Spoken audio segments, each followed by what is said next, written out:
तो दोस्तों पराग Pareek flexi cap fund पे लगातार सवाल आते हैं कितने चेंजेस है, क्या मेजर चेंजेस इस फंड ने इस अप्रैल के मंथ में किए थे, उस पे हम लोग डिस्कशन करने वाले हैं डिटेल में। और काफी सरप्राइजिंग एडिशंस रहे हैं इस महीने, जो किसी को उम्मीद नहीं थी। ज्यादा लोग वहां पर पॉजिटिव नहीं है उन कंपनीज के बारे में, वहां पर ये फंड एडिशंस करते हुए चल रहा है। और उसके बाद देखेंगे कि क्या ये फंड इतना ज्यादा एसेट अंडर मैनेजमेंट होने के बाद भी, 1.25 लाख करोड़ से ज्यादा के एसेट अंडर मैनेजमेंट होने के बाद भी इन्वेस्टमेंट लायक अभी है, या आपको अभी यहां से निकलने के बारे में सोचना चाहिए। तो सबसे पहले एक बार इनका पोर्टफोलियो देख लेते हैं, रिस्क रेशियोज, सेक्टर वगैरह की डिटेल्स समझ लेते हैं, फिर इनकी रिटर्न्स और बाकी जो एक्सपेक्ट्स हैं उस पर बात करेंगे। सबसे पहले देखिए, यहां पर मैंने अप्रैल, मार्च और अप्रैल के पोर्टफोलियो यहां पर इसका प्लॉट कर दिया है, जिसमें आपको अगर हम यहां पर देखेंगे जो ग्रीन हाईलाइटेड कंपनीज हैं उसमें इसने एडिशंस किए हैं, बहुत ज्यादा डिलीशंस नहीं किए हैं। तो यानी कि जो अप्रैल में गिरावट आई थी उसका डेफिनेटली बेनिफिट उठाने की कोशिश इस फंड ने की है। अब किन कंपनीज में एडिशन किया है, तो देखिए बैंकिंग सेक्टर जो अच्छा नहीं कर रहा है उसमें एडिशन आपको नजर आएंगे। बैंकिंग सेक्टर के अलावा आईटीसी में काफी गिरावट आई है, आईटीसी में एडिशन किया है और अच्छा खासा एडिशन आपको देखने को मिलेगा। लगभग 2 करोड़ शेयर्स खरीदे हैं। HDFC bank, Kotak Mahindra bank, ये सभी कंपनीज में खराब रिटर्न्स रही है, तो इन तीनों बड़े बैंक्स में इसने एडिशन किया। और सरप्राइजिंगली आईटी कंपनीज में जहां पर बहुत ज्यादा पॉजिटिविटी नहीं है वहां पर इन्होंने एडिशन किया है। एचसीएल टेक में 1 करोड़ के आसपास शेयर खरीदे हैं, इन्फोसिस में 90 लाख शेयर्स, टीसीएस में 34 लाख शेयर्स। तो ये 3 जो मेजर कंपनीज हैं उसमें इसने एक अच्छा खासा एडिशन किया है। तो ये फंड की यही हमेशा से खासियत रही है कि जब ये कोई फंड कंपनी परफॉर्म नहीं कर रही होती है, अच्छी फंडामेंटली स्ट्रॉन्ग कंपनीज होती हैं, ये उसमें धीरे धीरे एडिशन करते हैं। यही अभी देखने को मिल रहा है। अब ये बेट अच्छी रहेंगी बुरी रहेंगी वो आने वाला टाइम बताएगा। अभी ये देखें, आईटी सेक्टर की 3 बड़ी कंपनीज, बैंकिंग सेक्टर की 3 बड़ी कंपनीज, और उसके साथ साथ नीचे अगर थोड़ा सा यहां पर अगर हम देखेंगे, गैस में इंद्रप्रस्थ गैस और महानगर गैस, ये दोनों में इसने अच्छी खासी बाइंग की है। स्पेसिफिकली अगर आप आईजीएल में देखेंगे, आईजीएल में लगभग 4 करोड़ शेयर्स की बाइंग यहां पर इसने की है। तो एक अच्छा खासा यहां पर बाइंग आपको नजर आएगी। इसके साथ साथ रिट्स में अगर आप देखेंगे तो रिट्स में यहां पर Brookfield India real estate trust में लगभग इसने 2.5 करोड़ शेयर्स को ऐड किया है। वहीं एम्बेसी ऑफिस पार्क रिट्स में 35 लाख शेयर्स को ऐड किया है, तो यूनिट्स को ऐड किया है। तो यहां पर जो कंपनीज परफॉर्म नहीं कर रही हैं वहां पर लगातार एडिशन है। और उसके साथ साथ रिट्स में थोड़ा सा इसने अपनी ओवरऑल जो हिस्सेदारी है उसको इंक्रीज किया है।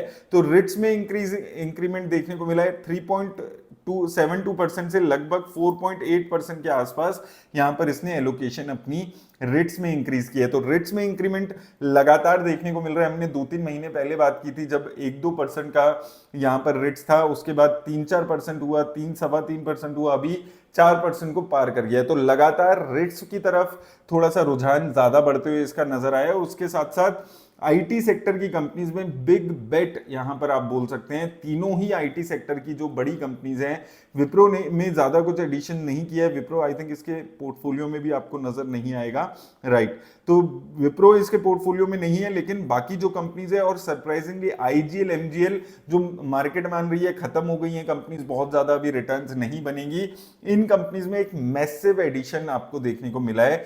यहां पर 0.45%, 0.01% से सीधा 0.45% का यहां पर ओवरऑल स्टेक बनते हुए नजर आया है।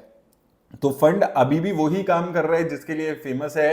कंपनीज जो परफॉर्म नहीं कर रही होती है, काफी नीचे चली जाती है, फंडामेंटली अच्छी कंपनीज होती हैं, वैल्यूएशन सस्ती हो गई होती है, उन कंपनीज में एडिशन करते हुए नजर आ रहा है। सेक्टर वाइज एलोकेशन की बात करें तो देखिए, मेजरली सेक्टर एलोकेशन में आईटी सेक्टर में एक अच्छा खासा मूव है, 1.26% की एलोकेशन है। फॉरेन इक्विटी में एलोकेशन बढ़ी है, लेकिन वो परसेंटेज वाइज ही ओवरऑल बढ़ी है, बहुत ज्यादा कोई डिफरेंस आपको नहीं देखने को मिला है। इसके अलावा अगर हम देखें, रिट्स में एडिशन हुआ है, एफएमसीजी सेक्टर में वो मेजरली आईटीसी की वजह से एडिशन हुआ है, गैस सेक्टर में एडिशन हुआ है, और फाइनेंस सेक्टर में आपको बैंकिंग सेक्टर में एडिशंस होते हुए नजर आए हैं। कुछ इन्होंने बजाज होल्डिंग जैसी कंपनीज में एडिशन किया है। तो सेक्टर एलोकेशन में आईटी में सबसे ज्यादा एलोकेशन बढ़ा है, गैस सेक्टर में सबसे ज्यादा एलोकेशन बढ़ा है। अगर हम रेशियोज की बात करें तो देखिए रेशियोज इसकी काफी स्टेबल हमेशा से रही है, वही अभी भी नजर आएगा। इसका स्टैंडर्ड डेविएशन 10% के आसपास की, यानी बहुत ज्यादा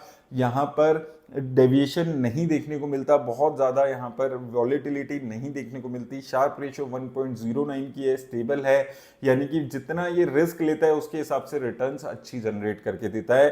टर्नओवर रेशियो 17% के आसपास की है। अगर हम इक्विटी आर्बिट्राज को इंक्लूड कर लेते हैं तो अच्छा खासा यहाँ पर इसकी जो रेशियोज है वो स्टेबल यहाँ पर नजर आती है। अब सबसे इंपॉर्टेंट बात, रिटर्न्स अभी कैसी रही हैं। तो देखिए रिटर्न्स की बात करें तो रिटर्न्स अभी एक साल में खास नहीं है, डेफिनेटली ये अपने बेंचमार्क इंडेक्स को भी बीट नहीं कर पाया है। अगर हम एक साल की बात करते हैं 1% की रिटर्न है, 2 साल में भी ये अपनी कैटेगरी एवरेज से खराब परफॉर्म कर रहा है। लेकिन इस फंड के साथ आपको एक चीज समझनी होगी, गेम इस फंड के साथ लॉन्ग टर्म का है, 2 साल 3 साल का गेम नहीं है।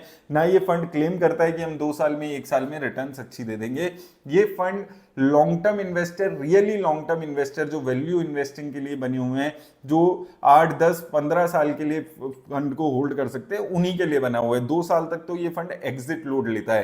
तो 10 साल में और 7 साल में अभी भी ये फंड अच्छा खासा रिटर्न दे रहा है। अगर हम इसकी बात करें rolling return versus benchmark returns, तो यहां पर 3 साल में लगभग 2020 से लेकर अभी तक के पीरियड को मैंने यहां पर किया है, तो लगभग हर फेज में, हर पीरियड में ये फंड अपने बेंचमार्क इंडेक्स को बड़ी आसानी से बीट करते हुए आ रहा है। तो उस मामले में काफी अच्छा फंड ये अभी भी नजर आ रहा है। काफी जबरदस्त रिटर्न्स रही है इसकी।